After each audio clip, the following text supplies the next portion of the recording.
Hola, ¿qué tal? Bienvenidos y bienvenidas a Romancero Talks, programa de charlas literarias organizadas por la librería Romancero Books, librería especializada en literatura editada en España y Latinoamérica.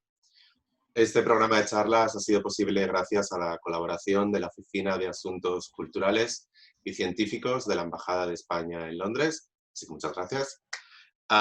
Hoy vamos a hablar sobre las nuevas voces LGTBI más plus en España, y para ello contamos con 5 invitados. Los primeros son Gonzalo Izquierdo y Alberto Rodríguez. Hola, chicos. ¿Qué tal? Hola. Ellos son directores y editores de la editorial Dos Bigotes, editorial madrileña, donde editan literatura temática, la literatura que editan es LGTBI, feminismos o de género, y uno de sus últimos libros editados es La calma luchada, del escritor Sergio Vera. Con nosotros también tenemos a Paz Olivares y a Weldon Pendleton. Hola, ¿qué tal? Buenas, ¿qué tal? Son los editores y directores de la editorial Niños Gratis, con sede en Madrid también. Entre sus libros de la colección Asterisco podemos encontrar Transigag, de Mr. Perfume, que nos acompañó en la primera charla, Calipso, de Rafael de Jaime, Vivan los hombres cabales, de Guillermo Alonso, y Salvemos la jarapa, de Weldon Pendleton. En último lugar tenemos a Pablo Randeview. Hola, Pablo. Hola, ¿qué tal? Nuestro escritor mallorquín, cuyo libro Manuel Berman fue editado por la editorial Dos Bigotes. Creo que va por una segunda edición, si no me equivoco. Cuarta, creo. Cuarta, bueno, pues mira, sí, incluso mejor. Y Pablo está a punto de publicar su último libro, del que nos hablará más adelante. Así que bienvenidos a todos. Y Muchas bueno, gracias. La primera pregunta. El título del coloquio es Nuevas voces LGTBI.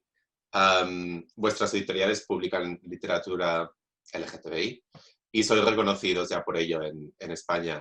Me gustaría saber si cuando queríais abrir vuestras editoriales, cuando queríais comenzar este proyecto, si tomasteis esta decisión de tener una línea editorial marcada, una línea editorial sobre LGTBI. Y básicamente quiero saber el cómo, cuándo y por qué comenzasteis vuestros proyectos literarios. ¿Quién quiere comenzar? Comenzamos nosotros. ¿Los bigotes? Pues, bueno, gracias por la invitación a la charla, lo primero. Y bueno, somos periodistas los dos, trabajábamos juntos y en el verano de 2013 nos despidieron del medio en el que trabajábamos junto con otros 20 compañeros más. En un momento además de crisis económica que afectaba a muchos sectores, incluido el periodismo, con mucha gente también o despedida o trabajando en condiciones muy precarias. Así que queríamos montar un proyecto cultural y el despido fue la oportunidad para llevarlo a cabo en aquel momento y ser nuestros propios jefes, que también era algo que queríamos hacer desde hacía tiempo, que queríamos ser.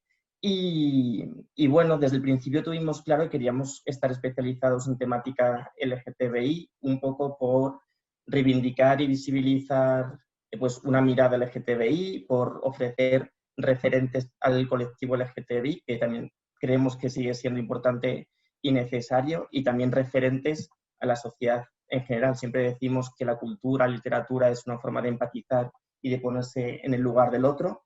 Y bueno, nuestro objetivo era ese. También lo hacíamos con una especie de activismo y lo que tú decías al principio, que estamos especializados en LGTBI y feminismo, fue algo como un proceso natural. Primero éramos 100% LGTBI y luego después ampliamos la temática al feminismo, que creemos que son dos luchas que deben ir de la mano y de la que tenemos mucho que aprender nosotros como chicos gays privilegiados.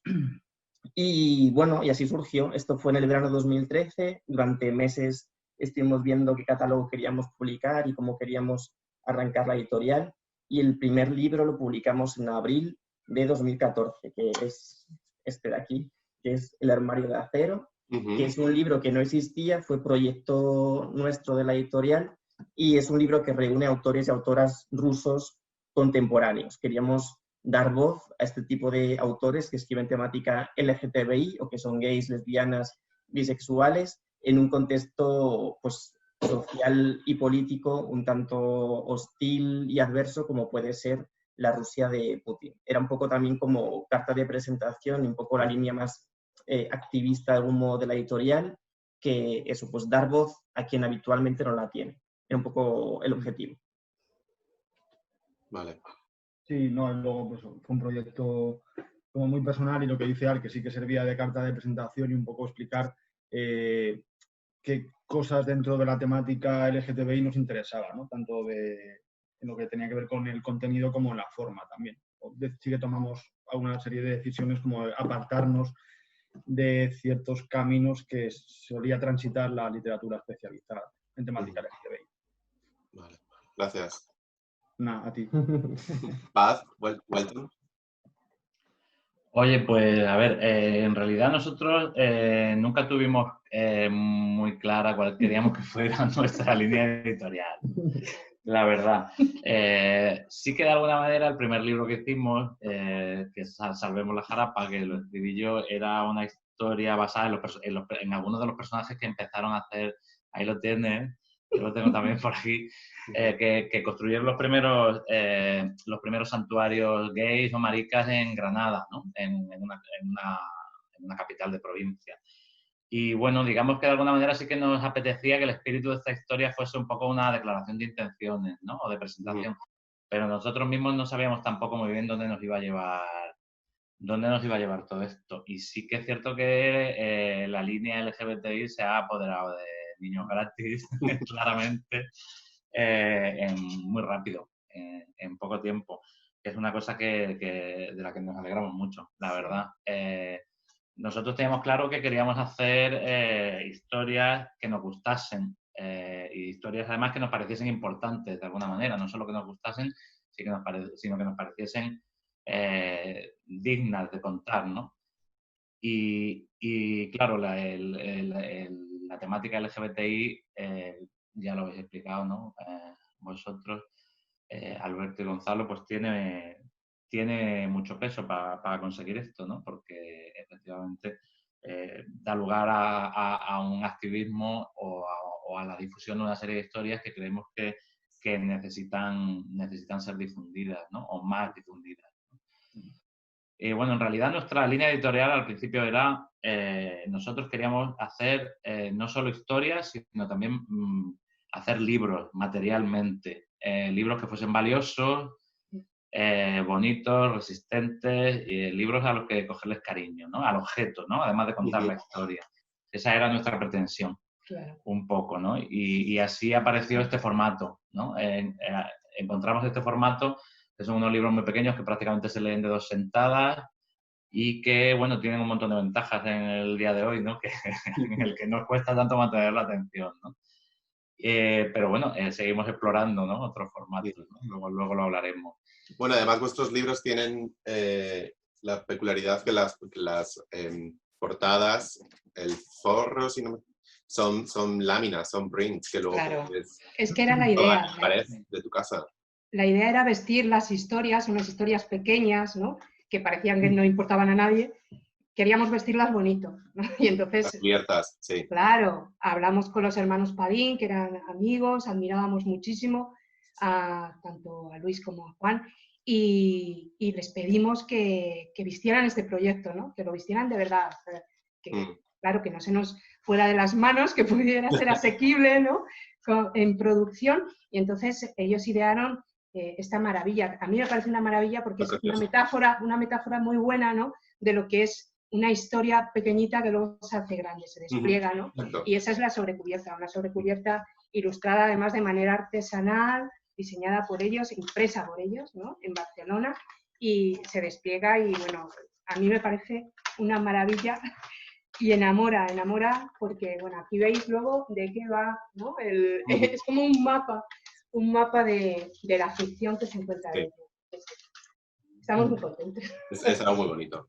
Gracias. Sí, además, es que es verdad que yo creo que la clave es hacer las cosas con cariño y lo hacéis muy bien. Y justo empezar un proyecto es muy complicado y una editorial es muy complicado. Además que compites con grupos y, bueno, con novedades que pues colapsan un poco el mercado, y ya que lo haces, por lo menos hacerlo con cariño y hacerlo bien. Yo creo que tanto la especialización, en nuestro caso por lo menos, como cuidar un poco la edición, quizás como son las herramientas que tienes a tu alcance para conocer y para que pueda funcionar. Y también justo yo creo que tanto estas dos editoriales lo que queremos conseguir es como grupo de lectores y lectoras fieles a la editorial, y que también se fíen de lo que publicamos como editorial, más allá de que los nombres sean conocidos o menos conocidos, y la forma de conseguirlo es esa. Sí, lo que decías, era fundamental reivindicar el libro como objeto que merece ser cuidado y mimado, y que te quieres llevar el libro tanto por el contenido como por cómo está vestido, ¿no? Y ahí es, en nuestro trabajo como editores, es fundamental eso, cuidar mucho lo que hacemos, ¿no? Que igual otras editoriales se pueden permitir, entre comillas, más grandes, darle menos importancia a ese aspecto formal, pero nosotros, pues, como cada libro es especial, pues cada libro merece, pues, nuestro mimo y nuestro cariño. Pablo, tú eres nuestro escritor invitado y me gustaría preguntarte acerca de tu libro Manuel Berman, que lo tengo aquí y lo voy a enseñar a cámara, editado por los chicos de Dos Bigotes. La historia transcurre en Nueva York. Tú viviste en Nueva York y la pregunta es bastante obvia. ¿Tus experiencias de vivir en Nueva York, tus experiencias como chico mallorquí viviendo allí, están reflejadas en el libro? ¿Escribiste a partir de tu experiencia? ¿Y va a ser esto algo que quieres explorar en el futuro también? ¿Quieres posicionarte como escritor homosexual y escribir sobre literatura LGTBI o no? Pues Son muchas sí, preguntas en una, perdón. Ya, seguramente me responderé a una y me olvidaré de las demás. Háblame de tu libro. Vale. Pues sí, yo viví 8 años en Nueva York y los últimos 3 años que estuve allí me enfoqué en trabajar en cualquier cosa para tener dinero y el resto del tiempo escribir el libro. Y sí que es un libro muy personal, que el protagonista está inspirado en mí, claramente, y los demás personajes, que es una novela coral en la que los personajes que rodean al protagonista tienen una presencia muy importante, y sí que cada uno de los personajes está inspirado completamente en personas que estuvieron en mi entorno durante esos años. O sea que por la parte de personajes es totalmente real, y la historia en sí empezó desde un punto de partida muy personal en el que era casi como autobiográfico, pero a medida que avanzaba el relato fui, o sea, casi inconscientemente, sin pensarlo de antemano, fui como alejándome del protagonista y de los personajes y ya viéndolo como una historia que yo estaba creando. Entonces tiene un punto de partida muy personal y un desarrollo que cada vez tira más hacia la ficción. Y sí, y hay partes que incluso a día de hoy no sé si... O sea, como está todo tan mezclado, ficción y realidad, ahora mismo como que tengo recuerdos que no sé, los confundo con el libro y digo, ay, ¿cuándo pasó esto? Y digo, ah, no, si esto me lo escribí para el libro, no pasó. O sea, hay una mezcla muy, muy fuerte. Y me decías, ¿cuál era la siguiente pregunta? Sí. Bueno, el libro la temática del libro es de un chico homosexual. Y si vas a escribir sobre literatura del LGTBI en el futuro, si no te importa si quieres posicionarte, perdón, como escritor homosexual, y si esto va a ser cómo va a definir tu carrera literaria o no. Pues yo, por ejemplo, cuando escribía Manuel Berman, en ningún momento tuve en mente que estuviese escribiendo una novela LGTBI. O sea, en mi experiencia era una novela en la que el protagonista está inspirado en mí, y obviamente siempre que vaya a escribir de mí y de mi experiencia y del yo, pues lo voy a reflejar con tanta nitidez como sea posible y por lo tanto voy a hacer que ese personaje vaya a ser gay. Y entonces...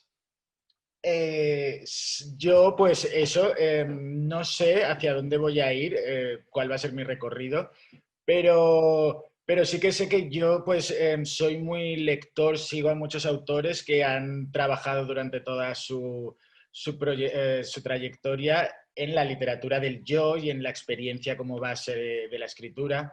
Y yo sí que me muevo mucho por ese camino. O sea, no sé si siempre me moveré por ese camino, pero hasta el día de hoy sí que me he movido mucho por el escribir sobre lo que realmente conoces y sobre lo que has experimentado. Entonces eso sí que me vincula mucho a todo el mundo LGTBI, porque yo soy gay, estoy rodeado de mucha gente gay, lesbiana, bisexual, entonces forma parte de mí, pero no como un acto de decidir escribir literatura gay, sino de ser honesto conmigo y Contigo conmigo mismo. y sí, y el resultado pues será ese. Vale, gracias. La literatura LGTBI en España de los años 60, 70 y 80 reflejaba el tipo de sociedad que habitaba en España. Títulos como La muerte de Marilyn, de Terence Moix, o libros de Luis Antonio de Villena, Esther Tusquets, o la poesía de Jaime Gil de Viedma, hasta llegar a Luis G. Martín, publicado en Anagrama. España ha cambiado mucho en los últimos 20 años, se ha legislado muchísimo. Los homosexuales nos podemos casar, entre otras muchas cosas, podemos adoptar, entre otras muchas cosas. Y me gustaría que habláramos de esto, de cómo los nuevos escritores y escritoras, como Pablo, por ejemplo, escriben sobre esta nueva realidad de España, que es su realidad, nuestra realidad, y cómo ya no se escribe solo sobre salir del armario o llevar una doble vida, sino que se habla del poliamor, o se escribe sobre el poliamor, perdón, o sobre el ensayo fantástico de Dos Bigotes, sobre la representación de la transexualidad durante la transición española en cine o televisión, o vuestra novela sobre un torero que declara ser que declara que es homosexual. ¿Cómo ha cambiado la literatura LGTBI a lo largo de estos años? Que es cómo ha cambiado el país también. Y me gustaría hablar de eso, las nuevas temáticas, o cómo la nueva vida, la nueva sociedad se refleja en la literatura LGTBI. No sé quién quiere empezar. Pues yo. Vale. Que no, pues evidentemente la literatura refleja, o creo que además la buena literatura es aquella que refleja, quizás tampoco de manera obvia o directa, la sociedad en la que se da. En nuestro caso particular, uno de los puntos de partida y de lo que si teníamos claro dos cosas, bueno, tres. Primera, que íbamos a estar especializados, que sí que lo teníamos muy, muy claro. Segunda, que queríamos cuidar la edición del libro y que eso conllevase pues elegir un diseñador que le diera una vuelta un poco a lo que tradicionalmente se había hecho en las cubiertas de los libros LGTBI especializados. Y otra cosa que nos parecía súper importante era que las historias que publicásemos se alejaran de algunos lugares que ya había transitado pues, autores como los que tú has mencionado y que en algunos casos pensábamos que también se habían convertido como en lugares comunes, que quizás pues, personalmente pues, no nos interesaba demasiado ese tipo de historias. Y evidentemente si la literatura refleja lo que la sociedad o la evolución de la sociedad, sí, vas a encontrar historias sobre la dificultad de salir del armario o sobre lo complicado que es pues, enfrentarse a una sociedad que puede ser hostil. Pero también vas a encontrar historias como hacemos o como hemos buscado nosotros sobre la identidad, ¿no? Sobre la construcción de la identidad, sobre las nuevas identidades, sobre el género, sobre ese género fluido, no sé. Y nosotros sí que vamos un poco buscando esas historias que se apartan de lugares comunes, ¿no? Sería un poco como una parte importante entre las de la nuevas línea editorial. temáticas, bueno, si se puede dividir así la literatura LGTBI, pero yo creo que estaría por un lado en la búsqueda de visibilizar todas las identidades, todas las realidades y toda la diversidad del colectivo. Tradicionalmente, siempre el hombre gay estaba pues, en primera línea y sus obras eran las que más se publicaban, las que más se leían, y yo creo que hay que dar voz también a otro tipo de realidades. Que yo creo que el reto está en que los chicos gays den un paso atrás, y lo decimos nosotros como chicos gays al frente de una editorial especializada, que puede sonar contradictorio, pero sí que pensamos que, pues eso, hemos publicado un libro que se llama Salto a Voz, que también está justo Pablo en él, uno de los relatos, que son autores y autoras diferentes identidades, sensibilidades y experiencias, y un poco visibilizar lo que es el colectivo LGTBI en su conjunto, que es un colectivo no homogéneo, que tiene pues, muchas realidades distintas, e intentar dar voz a todos esas problemáticas, ¿no? De algún modo. Es así como una temática que creo que sí que habría que fomentar más. Luego también otra es hacer genealogía, como tú decías en el caso de Vestidas de Azul de Valeria Vegas, que reivindica y rinde homenaje a las mujeres transexuales durante la transición, y cómo el cine, la televisión, los medios de comunicación en general reflejaban o abordaban a las mujeres transexuales en aquella época. También es importante hacerlo. Y también, como decía Gonzalo, quizás también la temática LGTBI no está en el centro de la historia, sino que es un elemento que enriquece la misma, como en el caso también de Manuel Berman o de la canción pop de Raúl Portero, por ejemplo, que reflejan también como una realidad o conflictos sociales, políticos, económicos de la sociedad en la que estamos, ¿no? Es un poco, creo que por donde puede transitar ahora mismo la literatura LGTBI. Sí, yo creo que esto último que acabas de decir también lo tenía yo en mente, y se ve bastante en Asalto a Voz, que es como las nuevas voces de la literatura LGTBI. Creo que Luis G. Martín escribió una reseña sobre Asalto a Voz y remarcaba eso, que le sorprendía que la sexualidad ya no fuese un tema en sí, sino que era un contexto, una caracterización, un marco en el que se ubicaba una historia diferente. Y yo creo que eso sí que es un poco el cambio que se está dando de un paso más hacia una normalización en el que ya no está tan centrada la temática en esto, sino que esto forma parte de la temática, de una temática diferente. Y también simplemente Sí, como apunte, simplemente como poner en valor también las obras que se publicaron en los años 60, 70, 80, pioneras en visibilizar la realidad del colectivo homosexual, sobre todo, que también fueron muy importantes y muy necesarias en aquel momento, y lo siguen siendo ahora. O sea, no están como pasadas de moda, entre comillas, o tú igualmente puedes leer una obra que se publicara en aquellos años y sigue siendo de mucha calidad y muy necesaria, y también que puede abrir mucho las mentes actuales, y también justo que abrió camino a una generación. Donde hemos llegado ahora. Claro, por eso. También como poner en valor también que las historias de salida del armario, de aceptación personal y demás han sido muy importantes y lo siguen siendo ahora también. Sí, nosotros coincidimos, ¿no? Yo creo que aquí coincidimos todos. Efectivamente, la evolución se puede, digamos, la diferencia que se puede notar en lo que es la evolución, ¿no? De la literatura queer o gay, homosexual en España, es esta precisamente, que en las generaciones anteriores, hablamos de Terence Moix, ¿no? Le has citado cuando él publicó La muerte de Marilyn, estamos hablando del 69, o sea, que es cuando se desarrolla Calipso, por cierto, con el torero este que no podía confesarse como homosexual, porque recordemos que en aquel tiempo confesarse gay te podía costar, te podía llevar a la cárcel. A la cárcel.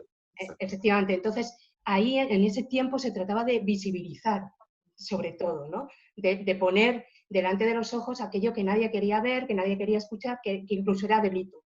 Entonces, gracias a esa visibilización de Moix o de Villena también, de tantos otros, aquí no tenemos espacio, ¿no? Tiempo para, lamentablemente, para poder hablar de todos ellos, pero gracias a esa visibilización, ahora, digamos, los autores tienen esa libertad, ¿no? Para poder articular sus ficciones queer, no desde, digamos, la tendencia sexual de los personajes, sino que pueden desarrollar arcos narrativos desde la propia peculiaridad del personaje como sujeto, ¿no? Eso te da muchísima libertad, enriquece mucho la trama, ¿no? La profundidad de las historias y además normaliza. Por ejemplo, en Salvemos la Jarapa, efectivamente los personajes, las protagonistas, forman una pareja de lesbianas. Pero no es el tema central, es el contexto a lo que hacías referencia tú también, ¿no? Efectivamente son lesbianas, pero el tema principal es el derrumbe de un amor, de una pareja, de una vida en común por la precariedad, ¿no? Entonces, digamos que este desvío, este pequeño desvío, yo creo que es un logro de la literatura queer, ¿no? Centrarnos en la normalización. Bueno, hay otro punto también que yo creo que es muy importante y que he descubierto que, por ejemplo, en nuestras historias de Niños Gratis es un punto en común, que es la construcción de las familias, ¿no?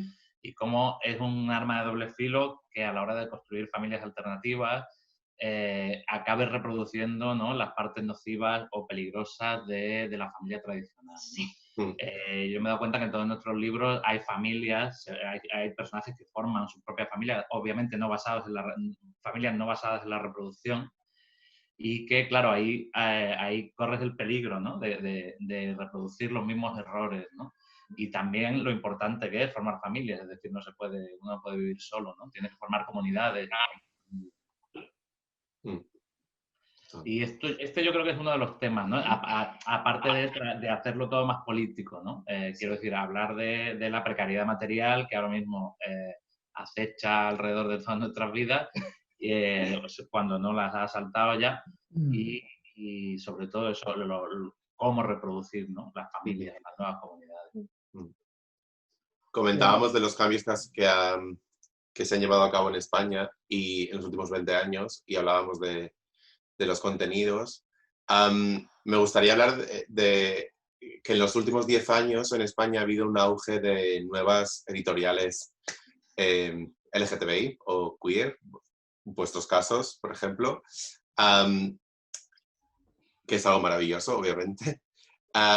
Y también quiero hablar, o quiero que hablemos de vuestros libros. Ya no se venden solo en librerías LGTBI, ya no están solo en Berkana o en Cómplices, en Barcelona y Madrid, sino que vuestros libros se venden en Traficantes de Sueños. De hecho, en Traficantes de Sueños compré uno de vuestros niños gratis.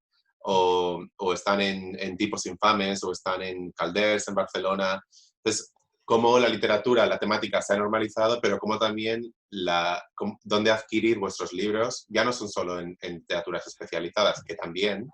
Y creo que eso es algo fantástico. Y creo que eso es algo que demuestra cómo la sociedad ha avanzado. Y bueno, eso, me gustaría hablar de esto.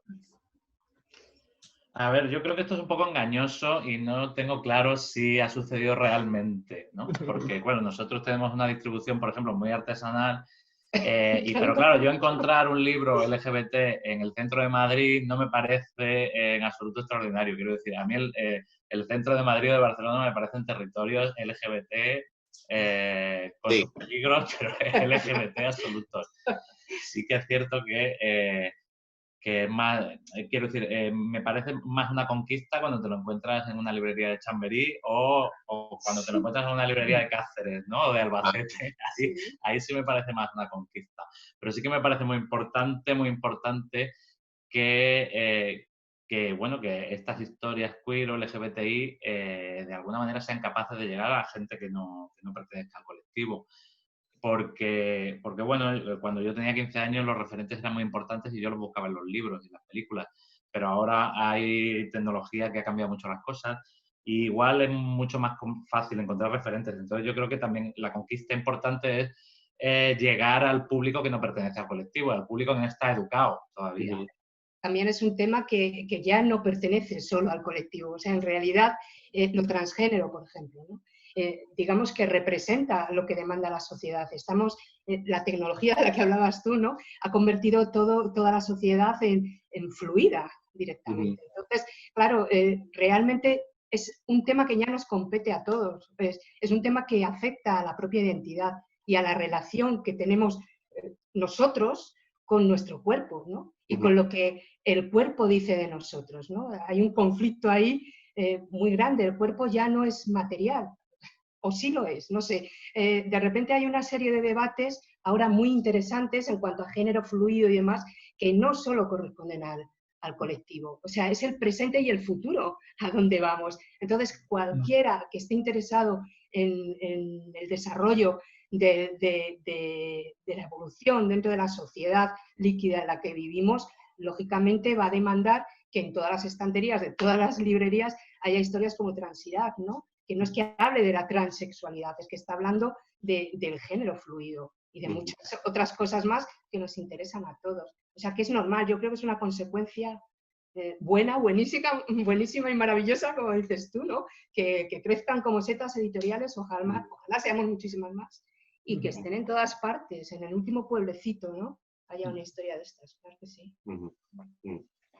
Sí, nosotros sí, perdón, que lo que teníamos claro al empezar con la editorial es que estábamos especializados en temática, pero no en lectoras y lectores, que queríamos que nuestros libros, pues lo que decís vosotros, que llegasen a cualquier tipo de lector, más allá de que perteneciese o no al colectivo. E incluso lo importante era que llegasen a aquellos que no pertenecían al colectivo, porque nuestras historias son historias importantes y en el contexto actual trascienden las siglas, ¿no? Porque hablan de realidades que nos competen a todos. Y nosotros que tenemos una distribución con una distribuidora una distribuidora grande o de tamaño mediano, sí que no nos podemos quejar en que sí que pensamos que los libros llegan a donde las librerías quieren, ¿vale? Sí. En este proceso no sabemos si en algún punto pues puede haber alguna librería que diga, hostia, que las siglas todavía sigan siendo un elemento, claro, disuasorio. Pues pensamos que en general no, en algún caso particular pues puede que exista, pero en general sí que pensamos que llegan o que tienen una difusión bastante amplia. Lo que sí que nos preguntamos como editorial a veces, y que nos hace ahí darle muchas vueltas, es que si algún libro nuestro lo publicara una editorial que no estuviera tan marcada su especialización, la difusión sería mayor. O no, igual no, pero igual sí. Yo creo que, no sé si a veces decimos, pues igual tenemos una especie de techo de cristal que nuestras siglas hacen que todavía en 2020 pues no tenga el alcance que podrían tener. No sabemos. Bueno, pero también nuestra apuesta es esa, me refiero. Sí, no, es una... Yo personalmente sí que creo en la etiqueta, aunque, bueno, también haya que trascender las etiquetas, pero sí que creo en la etiqueta como forma de nombrar una realidad, creo que no se nombra, no existe, que siempre se dice, yo creo que sí que es cierto, pero la etiqueta en ese sentido, en nombrar una realidad, pero que evidentemente puede trascenderlo. Le preguntabas a Pablo justo antes, de algún modo, como etiqueta de escritor homosexual.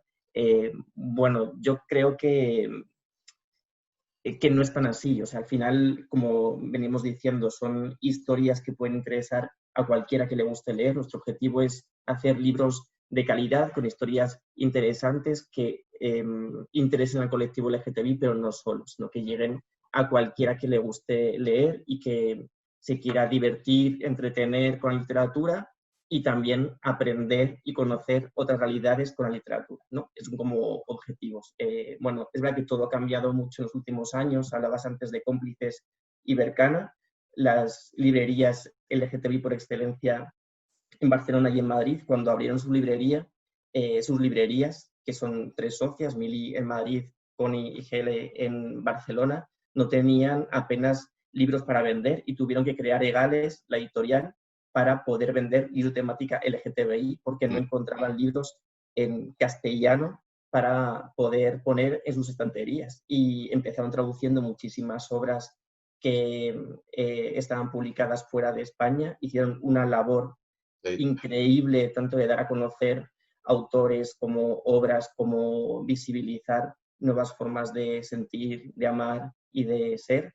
Y bueno, es verdad que nuestro reflejo cuando empezamos la editorial sí que fue Gales, porque sí que pensamos que hicieron una labor muy, muy grande y como continuar su legado también era una forma de honrar lo que hicieron y lo que estaban haciendo también actualmente. Gracias. Pablo. Sí, creo que así como dices que afortunadamente ya las librerías no especializadas están interesadas en estos libros. Y esto sí que se nota, pero yo creo que aún así a día de hoy todavía a la gente le cuesta, o sea, le cuesta acceder a estos libros. Es como que a mí es algo que me frustra mucho y que no entiendo, pero a veces me da la sensación de que si ya leyendo la contraportada ven como protagonista gay, ya es como, no, este libro no es para mí, en el caso de que no estés en el círculo LGTBI. Y sí que noto esto, como que la gente es como, no se da por aludida, este libro no es para mí porque no me voy a ver reflejado. Cuando en realidad es un detalle dentro de la caracterización del personaje, pero al final estamos hablando sobre humanos, conflictos entre personas y conflictos universales, que el objetivo es poder llegar a todo tipo de personas. Pero sí que noto que hay algo que todavía hay trabajo que hacer porque la gente no está acostumbrada, a no ser que sea un anagrama que de repente te sorprendes y encuentras que hay personajes gays, pero que te vienen así como por sorpresa.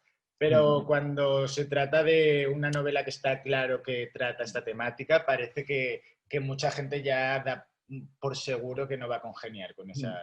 Y de hecho es verdad, Pablo, porque en el caso de Anagrama quizás no tanto, pero sí que en algunas ocasiones, otras editoriales, lo que hacen es obviar la identidad o la orientación del protagonista, obvian que es gay o lesbiana o bisexual o transexual, etcétera, justo por, bueno, como argumento comercial, ¿no? Que lo obvian porque imaginan o pueden presuponer que si lo ponen en la contraportada va a echar para atrás a algún tipo de lector, ¿no? Y hay casos de esto que lo flipas, que dices, lees contraportada y dices, mira, por favor, es que para eso, en serio, que lo publiquen otros. Y es que al final ahí sí que quien lo publica es importante, lo que decir, pues si lo publica una editorial que no esté señalada, pues va a llegar al final a más gente y quizás, pues eso.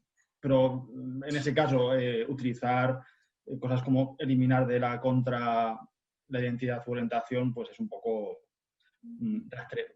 Y sigue pasando, que es lo... Sí, claro, pero sigue pasando en literatura, pero si os fijáis, en cine y en televisión sucede todo lo contrario. La etiqueta se utiliza como reclamo comercial y además se desvirtúa por completo, o sea, todo esto de las cuotas inclusivas, que también es un arma de doble filo y que te encuentras en cualquier serie de cualquier plataforma de streaming, la cuota de rigor de una manera completamente deshumanizada y sin significado ninguno. Ahí se utiliza como estrategia empresarial. Comercial y capitalista, justo, que es un poco también la perversión del sistema, es ese, utilizar una etiqueta, pues como también sucede con el feminismo, como bueno, pues, forma de ganar dinero, y cómo utilizar la etiqueta de otra forma más activista o diferente, también utilizándola entre comillas. Es complicada, esa línea, la burocracia está muy clara y es verdad que, pues bueno, en muchas ocasiones se hace únicamente por tema económico y hasta comercial.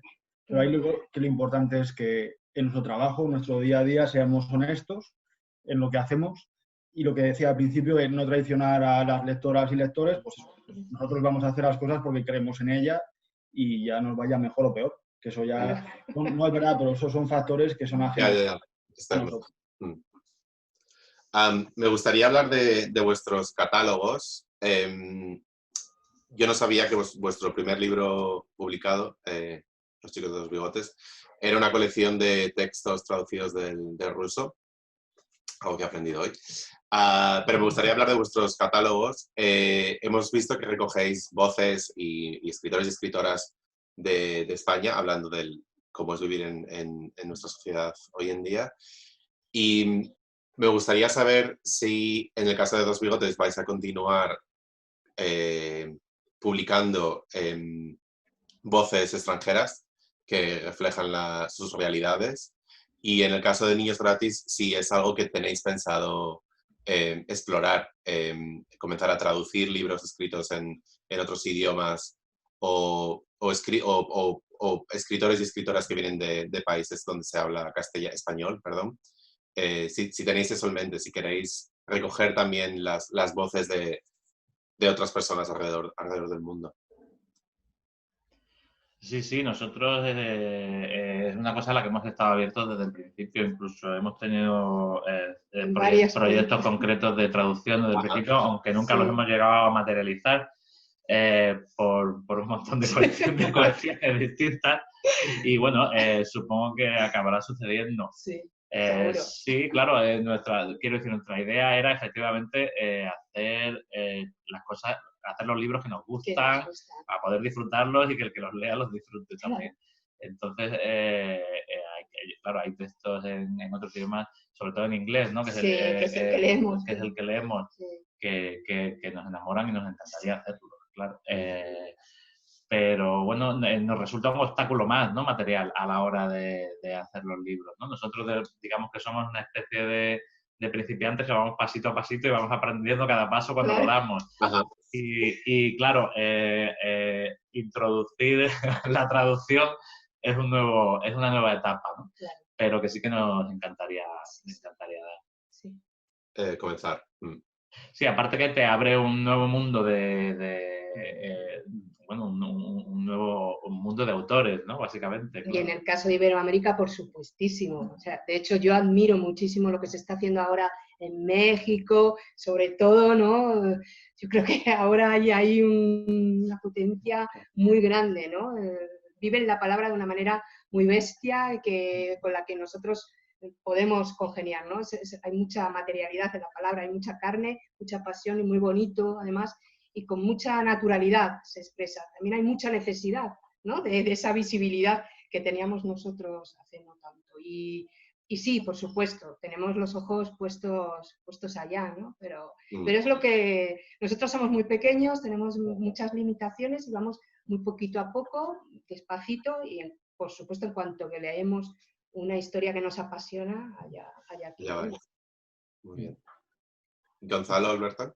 Pues en nuestro caso, en estos 6 años y medio, hemos publicado 53 libros, bueno, 3 de ellos en una colección feminista que se llama Las Imprescindibles, que dirige Silvia López, y de los otros 50 títulos de la colección de Dos Bigotes, tenemos publicadas 24 traducciones y 26 autores en castellano. O sea, prácticamente mitad del catálogo son traducciones y la mitad son autores que escriben en castellano, y de estos últimos tenemos autores cubanos, un mexicano, un argentino, también como no únicamente españoles. Y en cuanto a libros traducidos, tenemos, pues aparte del que comentábamos antes de autores y autoras rusos, tenemos otro libro que son Los deseos afines, que fue el segundo que publicamos en Dos Bigotes, que seguía como la misma línea del Armario de Acero, pero con autores y autoras de distintos países de África, que exploran un poco cómo es ser queer en el continente africano, que pensamos muchas veces que es un país, el continente africano, y no, es un continente con muchas realidades y muchas sensibilidades diferentes, y un poco el objetivo del libro era ese. Hemos publicado autores de Francia, de Italia, de Rumanía, de Eslovenia, de Canadá, Estados Unidos, Sebastián Portel, que es autor mallorquín que escribe en catalán. Hemos publicado en castellano su novela Ariel y los cuerpos. Tenemos prácticamente eso, 50% traducciones y 50% autores en castellano, un poco por la vocación de ofrecer una diversidad tanto identitaria y sexual como geográfica y cultural, de algún modo, ¿no? También como pues lo que tú comentabas antes, cada zona está muy marcada por su contexto en el momento, y bueno, y también nos gustaba saber, o queríamos conocer qué sucedía en otros sitios con la temática LGTBI, cuáles eran las problemáticas, preocupaciones, cómo abordaban estos conflictos, estas historias desde su posición, ¿no? Es un poco lo que queríamos ofrecer. Nosotros somos periodistas y estamos acostumbrados a que una noticia es noticia en un medio de comunicación durante una semana, 2 semanas, un mes, y luego se olvida y luego ya nunca más se vuelve a hablar de ese tema. En el caso, por ejemplo, de los autores y autoras rusos, era en un momento justo cuando Putin promulgó las leyes contra propaganda homosexual, que sí que en su momento pues todo el mundo se hacía eco de esas leyes, había protestas, etcétera. Eran los Juegos Olímpicos de invierno, ¿no? También había como mucha polémica porque se celebrasen en Rusia y demás, y de repente eso ya se olvidó, pero las leyes siguen ahí y la población LGTB en Rusia sigue sufriendo las consecuencias de esas leyes. Entonces pensamos que un libro que aborde esta realidad perdura en el tiempo, lo publicamos en 2014, pero lo seguimos vendiendo en 2020. Pensamos que también la labor de la literatura es esa, ¿no? Como dejar constancia de lo que está pasando, de una realidad y que no quede en el olvido. Sí, que la literatura y el arte en general que nos ayuda eso, a conocer una realidad de manera más profunda, y además tienes la posibilidad de empatizar con los personajes, que es una herramienta muy útil pues para profundizar en temas que nos pueden preocupar. Y al final, como decía Paz, el tema de las traducciones, una de las principales limitaciones que podemos tener las editoriales más pequeñas es económica.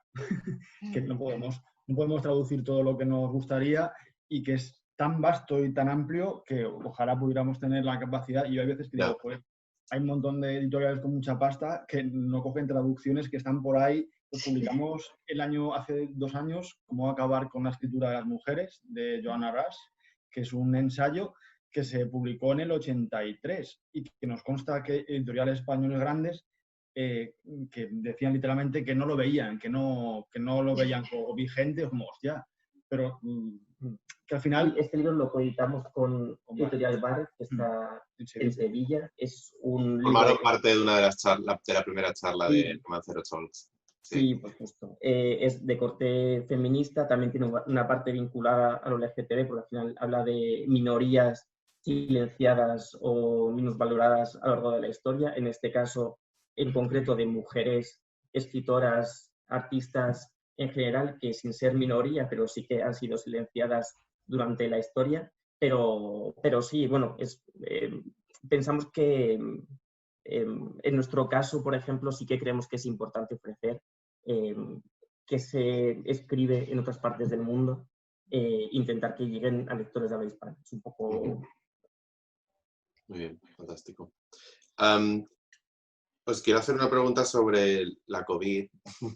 Estamos en medio de esta pandemia con segundas olas o terceras olas ya sobre nosotros. Me gustaría que nos comentarais o que me contarais qué tipo de problemas habéis tenido, si se han puesto presentaciones de libros, cómo veis vuestras editoriales de aquí a unos meses, qué es lo que está pasando, qué es lo que está pasando con esta pandemia.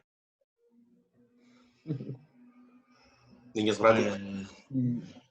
Bueno, en realidad nosotros somos tan pequeños que nuestro plan editorial siempre ha sido resistir desde el principio, ¿no? Entonces, en realidad, afectar, pues nos está afectando, por ejemplo, a la hora de las tiradas, ¿no? Que estamos, claro, digamos, ajustando un poquito más, siendo dentro de la locura que es editar en los tiempos del COVID, ¿no? Pues ser medianamente prudentes, ¿no? Para poder seguir publicando libros. O sea, básicamente es esto. Y el tema de las presentaciones, pues sí, evidentemente, como cualquier evento cultural, que es una pena, ¿no? Que luego vienes en el metro, como he venido yo, y vienes como sardinas.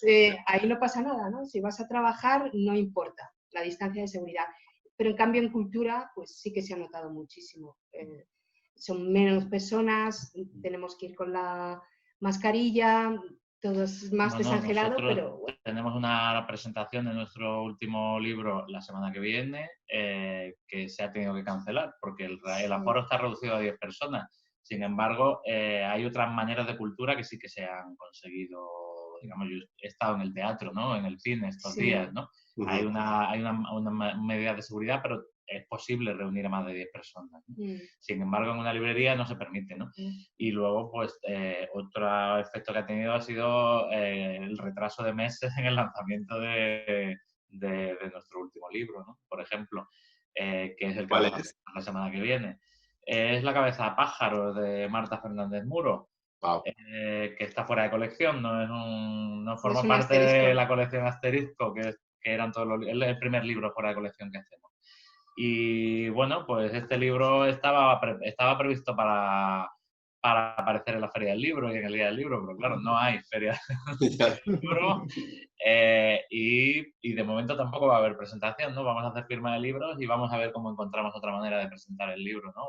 O de llevarlo a la calle o de encontrarnos con los lectores. Hay formas alternativas, mira esto que estamos haciendo ahora, ¿no? Exacto. Quiero decir, Sí. la cultura se sigue moviendo a pesar Sí. de todo, ¿no? Sí, Con virus sí, o sin virus, hay que seguir. Exacto. Y bueno, y de hecho, yo a título personal estoy leyendo más que, no que nunca, pero estoy leyendo muchísimo. Claro. Porque estoy en casa o he estado en casa. Entonces, ¿eso también os afecta a vosotros como editores? ¿Notáis que hay una demanda lectora que necesita de más libros en casa? ¿O la cadena es tan complicada que estáis vosotros, distribuidores, librerías, que no estáis notando un auge en las ventas, digamos? A ver, yo creo que es que ha habido fases diferentes en la pandemia. Durante el confinamiento se paralizaron Todo.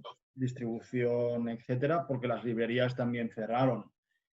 Ahí nosotros tenemos un par de lanzamientos de este año que sí que se han visto muy afectados porque la distribución no fue normal, y en un sistema tan perverso como el actual, que prima sobre todo las novedades, un libro que publicas en marzo te llega una pandemia, ya en mayo o junio ya no es novedad y ya no existe, cosa que es alucinante. Sí que es Pero bueno, Ya. tienes que lidiar con eso y pues inventarte cosas para recuperarlo. Ya. En eso sí que afectó, y nosotros sí que hemos movido títulos para el año que viene, hemos cambiado de fecha títulos que hemos publicado este año, pues al final viendo un poco a ver cómo va la cosa. Ujú. Pero es una época difícil que también hay que decir que, por otra parte, nos ha permitido parar, sentarnos, trabajar con más calma y planificar el año que viene. Es decir, que bueno, y como trabajamos en casa, nuestro cambio no fue muy radical de cara a lo laboral, que sí que fue pues, seguir haciendo lo mismo. Y eso yo ojalá que la gente haya sacado tiempo para leer, que yo imagino que sí. Sí, pero es verdad que es un momento complicado y como bastante incierto, y es complicado, yo creo, prever qué puede pasar de aquí a corto plazo, porque como además hay medidas que cambian cada 15 días, como decía Weldon, la limitación del aforo actual puede ser distinta a la que haya en octubre, y no se sabe. Al final, en junio se podía reunir a más gente de la que se puede reunir ahora, cuando supone que lo peor ya debería haber pasado. No lo sé, es como un momento incierto y es complicado hacer conjeturas sobre lo que puede pasar. Es cierto que estos meses nos han afectado a nivel laboral en el sentido de menos facturación. Los meses que no hemos publicado libros, las librerías estaban cerradas, pues ha sido como un pequeño descalabro en nuestros planes. Lo que teníamos previsto pues hacer este año pues ha visto trastocado por la pandemia. Como decía Weldon, libros que vamos a publicar para la Feria del Libro de Madrid no los publicamos en su momento, los dejamos para septiembre-octubre, porque en principio se iba a hacer feria en octubre, que tampoco se va a hacer ahora. Entonces, es verdad que los planes, pues, han ido cambiando sobre la marcha. Nosotros vamos a seguir publicando de aquí a lo que queda de año y haremos lo que podamos hacer, presentaciones también que tenemos previstas para septiembre. Por al final fuimos retrasando todo. Lo que no pudimos hacer en marzo lo queríamos hacer en junio, que tampoco lo pudimos hacer. Lo queríamos hacer en septiembre, que tampoco lo hemos podido hacer. Entonces, bueno, al final, cuando se pueda, lo iremos haciendo y pues eso, nos acoplaremos un poco a las circunstancias de cada momento. En nuestro caso, nos ha valido para adelantar trabajo. Tenemos casi todo lo de 2021 también cerrado ya, porque en 4 meses de no poder publicar, pues hemos ido adelantando otras cosas. El sector del libro es muy frágil, pero nosotros como editorial no somos el eslabón más frágil de la cadena.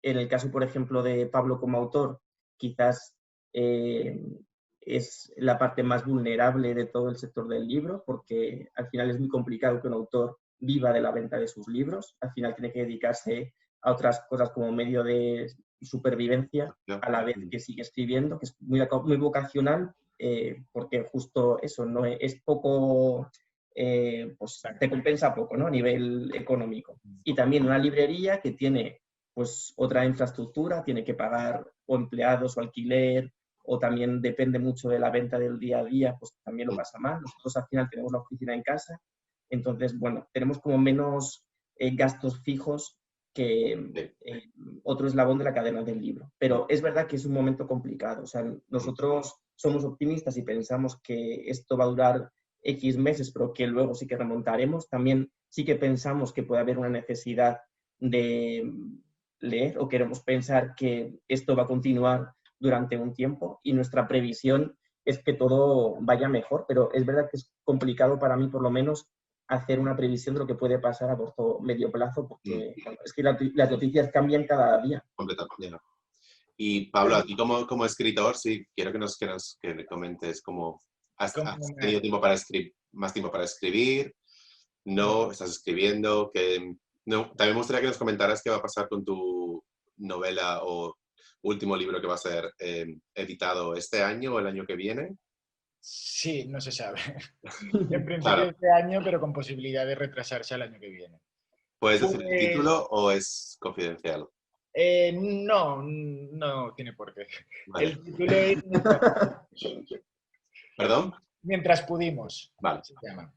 Y bueno, por una parte, yo sí que creo que a pesar de toda la parte negativa, absolutamente negativa de todo esto, sí que ha habido, a partir de la cuarentena, ha habido mucha gente que se ha volcado, o sea, que ha descubierto la lectura. Y que eso me ha fascinado mucho. Por ejemplo, mi pareja, que no era lector y nunca lo ha sido, y durante la cuarentena descubrió la lectura y ahora siempre está leyendo un libro. Y amigos míos de mi entorno les ha pasado igual y ahora me piden recomendaciones una detrás de otra.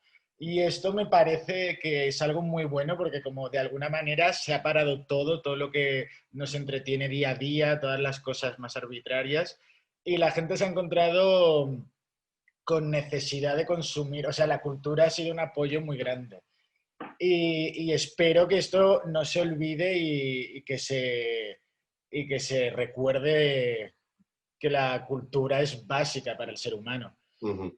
Y esto ligado también a cómo me ha afectado a mí como escritor, pues me ha pasado un poco en esa misma línea, que llevaba una época en la que tenía un trabajo muy absorbente, la vida social, XXX, y que estaba descentrado. Y de repente llegó la cuarentena y sí que me hizo volver a conectar conmigo mismo, volver a enfocarme en un nuevo proyecto, que hacía tiempo que era como que no era capaz de arrancar ningún proyecto, aunque lo intentase, pero porque tenía la cabeza en muchas partes a la vez. Y el que el mundo se detuviera y no hubiese posibilidad de hacer nada me hizo como conectar con una parte que tenía un poco apartada, y me ayudó para arrancar un nuevo proyecto en el que ahora estoy escribiendo, pero que va para largo. Vale. Y luego de la segunda novela, Mientras pudimos, pues sí, es una novela que de hecho, uno de los personajes secundarios de Manuel Berman se convierte en protagonista. Es como un spin-off en el que de repente pues este personaje se convierte en protagonista e indago en su historia. Y, o sea, no están relacionados el uno con el otro, no es una segunda parte, es un libro independiente, pero a su vez muy vinculado, es como la otra cara de la moneda un poco. Ajá. Y bueno, y eso, como la situación está así, pues en principio va a ser en noviembre, pero cabe la posibilidad de que se retrase al 2001, al 2001, al 2021. Entonces hay un poco de incertidumbre sobre la publicación. Ya. Nos estamos quedando sin tiempo. Ya me habéis contado planes de futuro. No sé si queréis comentar, ser más específicos en torno a qué libros vais a publicar de aquí a los siguientes finales de año, si podéis. Si no podéis. Sí, alguno publicamos Tenemos justo En el septiembre, siguiente. en septiembre, que iba a ser antes de la pandemia, publicamos Emily de Octubre, que es la primera novela de David Zuclés, un escritor que, aparte de escribir, compone música, es un hombre renacentista. Y es muy guay, además. Y luego publicamos en el mes siguiente un nuevo volumen de Las Imprescindibles, que está enfocado en el ecofeminismo a través de la figura de Vandana Shiva, que es una de las figuras más representativas del ecofeminismo. ¿Y qué más publicamos? A Dimas Prichisli le publicamos Libro de también relatos. en octubre, que son relatos que se llama Con la frente marchita. Luego también publicamos una antología de autoras del siglo XVIII, XIX, anglosajonas, que exploran como el amor entre mujeres, que se llama Amigas, así entrecomillado, con comillas, traducido por Eva Gayud y Gloria Fortún. Y luego también terminamos el año con Libérate, el nuevo libro de Valeria Vegas, que es una especie de diccionario queer de la cultura española. De la cultura española y también lo que le afecta a ella. Y vosotros, perdón. Y luego ya a descansar un poco, Navidad. Sí, y hay Navidad. Y vosotros, Paz y Welton, aparte del libro de Marta Fernández Muro, ¿tenéis planes para publicar o editar algo más este año? Una ¿o ya? cosita. Sí. Lo de Marta, sí quería hacer hincapié que es una novela muy galdosiana, quería recordar, ¿no?, que estamos en el año Galdós. Galdós. Y sí, nos apetecía, digamos, hacer un homenaje. Nosotros somos muy apasionados de Don Benito y entonces quería dejar aquí el recuerdo, ¿no?, de Galdós. Bueno, y aquí está junto para que se vea el cambio de formato. El tamaño. El tamaño. No, estamos muy contentos con la madrina que nos ha salido a los Y bueno, queremos seguir haciendo asteriscos, ¿no? Tenemos la pequeña familia de 4 asteriscos, pero en realidad creemos mucho en este formato y nos encantaría que creciese mucho más, ¿no? ¿Y tenéis alguno ya en el cajón? Tenemos un par, en el cajón. Pero son confidenciales. No se puede decir todavía. No, porque no hemos firmado el contrato. Vale. Pero son maravillas. Estamos muy contentos y tenemos muchas ganas de publicarlos, sí. Y a tope con la etiqueta, además. Vale. Muy bien. Pues creo que esto va a ser el final de nuestra charla. Muchas gracias a los 5 por formar parte de ella. Y muchas gracias a todos por ver estos 3 vídeos de Romancero Talks, por formar parte de estas charlas. Y una vez más, muchísimas gracias a la Oficina de Asuntos Culturales y Científicos de la Embajada de España en Londres, que sin ellos estas charlas literarias no hubiesen sido posibles. Así que muchísimas gracias y espero veros muy, muy pronto. Hasta luego. Gracias.